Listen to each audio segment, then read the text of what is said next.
Good morning. My name is Beckie Evans, and my husband Jared and I are members here.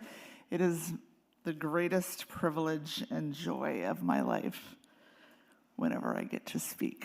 So glad that I get to be here.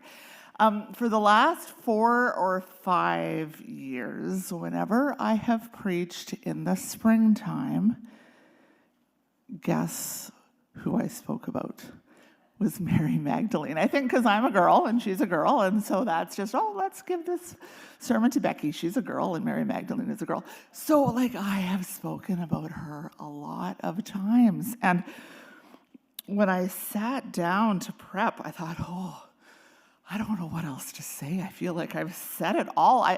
I feel like I was in a bit of a dark place because I didn't want to come to you today with just rehashed material. I wanted to bring you something that was, that we could really sink our teeth into and was really juicy. And I just felt it was, I didn't know what to say. So I just sat in that darkness for a long time. And what I'm going to say to you this morning comes out of me not knowing what to say because it was dark.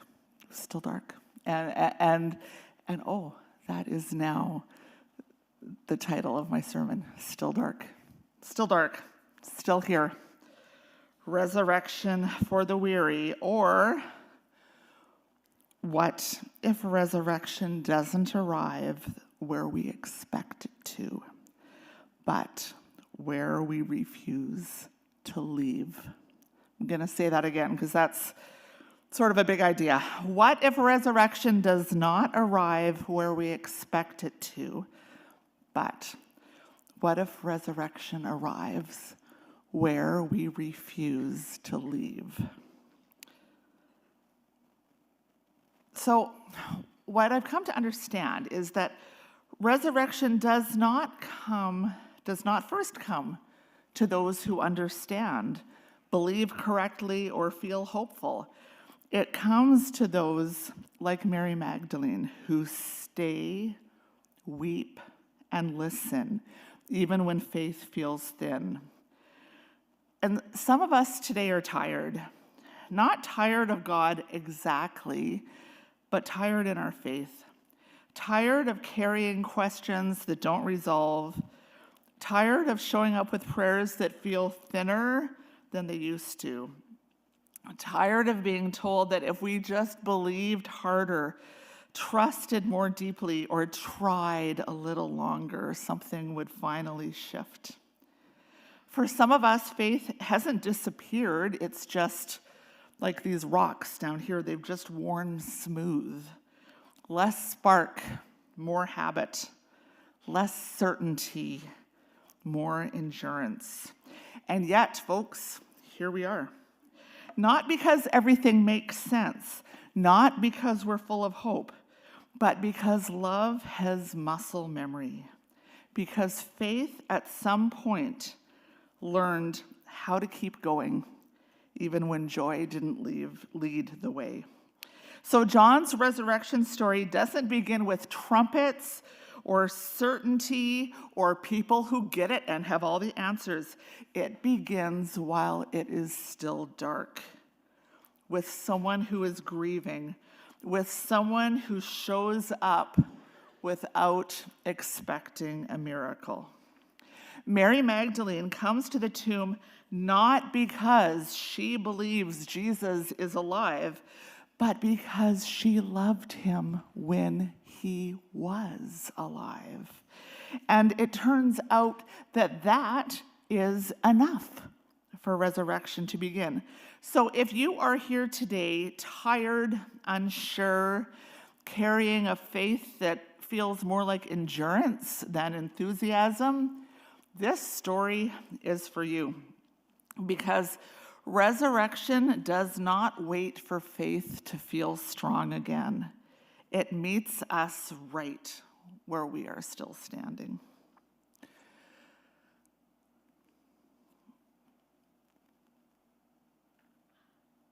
My first point, faith fatigue still shows up while it is dark.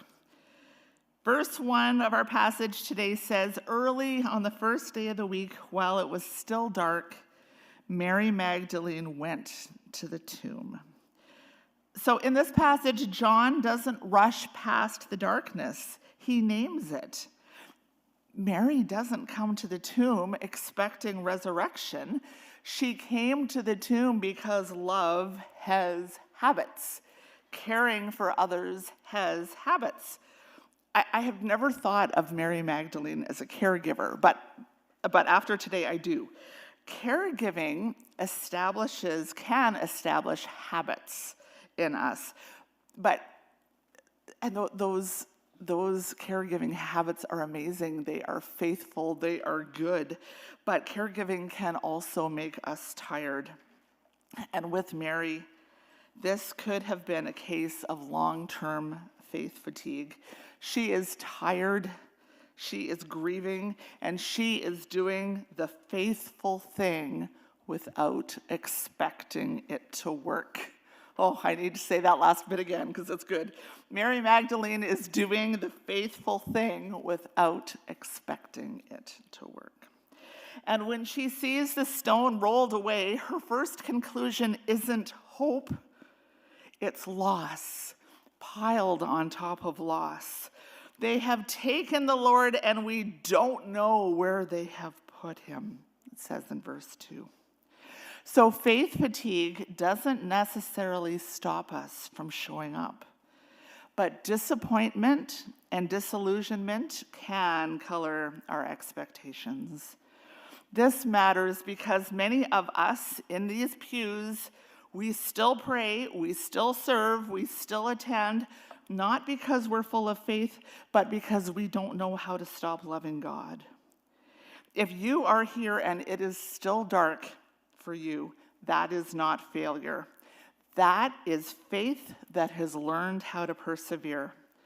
I'm reminded of James 1 verse 4 that says, let perseverance finish its work so that you may be mature and complete, not lacking anything.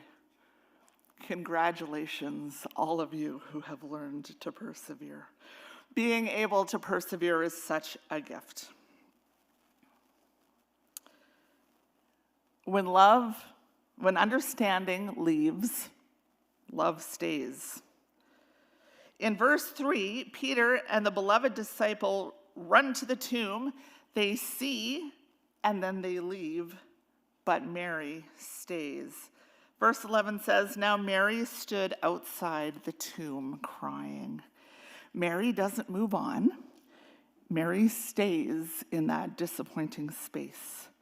Mary doesn't rush to find meaning in this seemingly devastating turn of events. She stands where the story ended because that's where love last made sense. Even angels don't change her posture. Even Jesus standing right in front of her goes unrecognized. And this is crucial for those of us who may have faith fatigue. Mary's problem is not a lack of belief. It's that resurrection doesn't look like what she has prepared herself to carry. These last few months, we've been hearing encounters with Jesus stories. And this is an idea that fits, I think, with many of these stories too. Resurrection doesn't look like what we thought it would. With Waldo's story this morning, it didn't look like what he thought it would. Mary's looking for something familiar. Mary's looking for something manageable. Mary is looking for something she can tend and mourn or give care to. So she mistakes Jesus for the gardener. And John may be smiling here in his gospel, because when faith is exhausted, we often assume God is only doing maintenance, not miracles. Marlene, when you mentioned what you said previously about why Jesus Why did Mary first think that Jesus was the gardener? I wonder. We often assume that God is only doing maintenance, only doing gardening, not miracles. Tending, keeping things from getting worse, holding the ground together. Resurrection rarely looks dramatic to the weary. In this case, for Mary, it looked like the ordinary gardener, someone who was expected. Resurrection comes as being known, not explained. Everything in this story turns on one word. Jesus said to her in verse 16, Mary. Not a lecture, not proof, not a demand for stronger faith, just her name. And that is when she turns toward life. This is grace, or this is mercy. We need mercy. This is mercy for long-term faith fatigue. She doesn't recognize Jesus by sight. She doesn't arrive at belief through understanding. She is awakened by relationship. That's so big. Mary is only awakened by relationship. Resurrection for the weary is not about learning something new.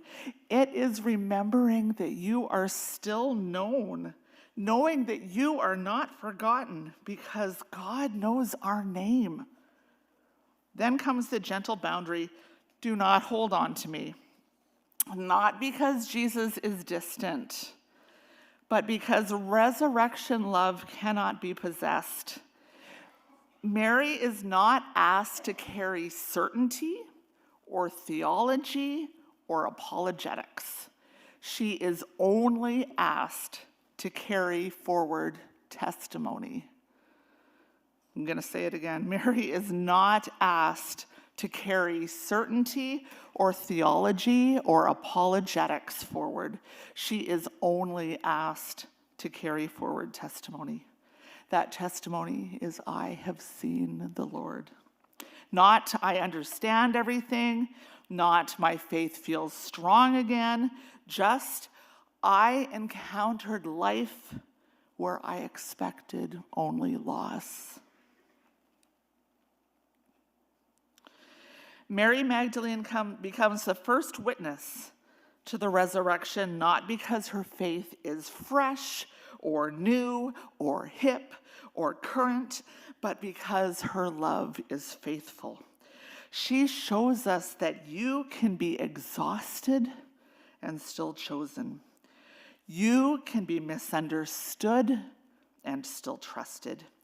You can stay when others leave, and staying matters.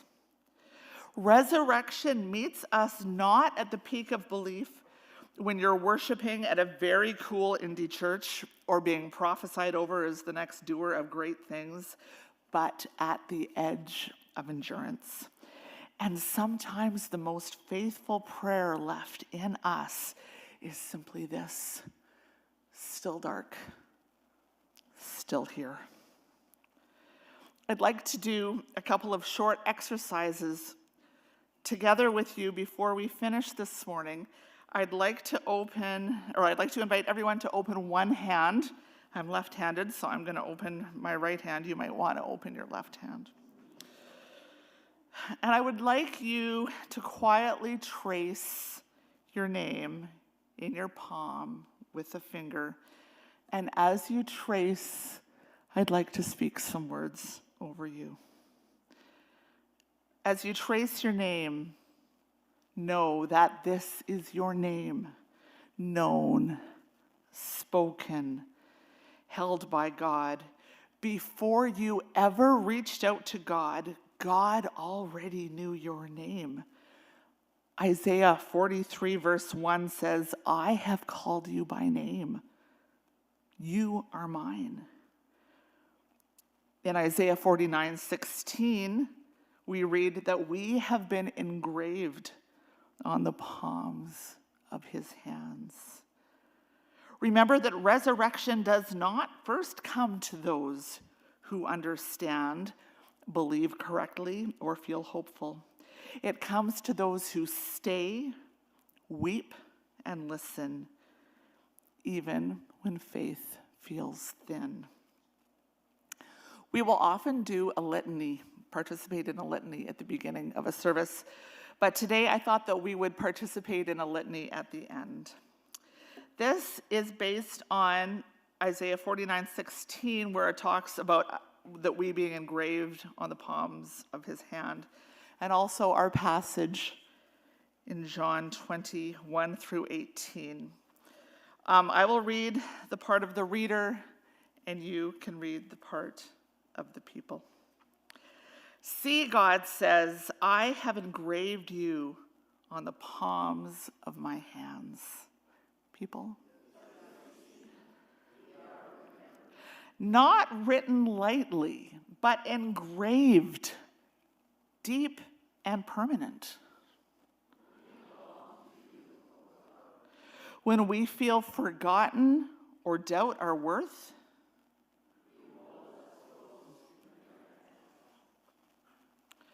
early on the first day of the week, while it was still dark, Mary Magdalene came to the tomb.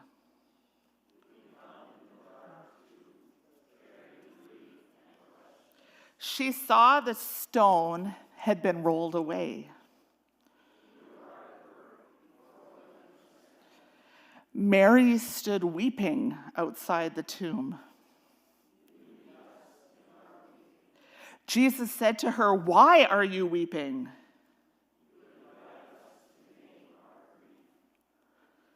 Jesus said to her, "Mary." The hands that bear the marks of nails bear our names. Go, he said.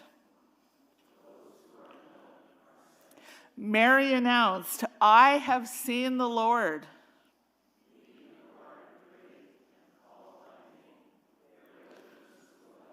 And altogether, we are engraved, we are known, we are loved. Amen.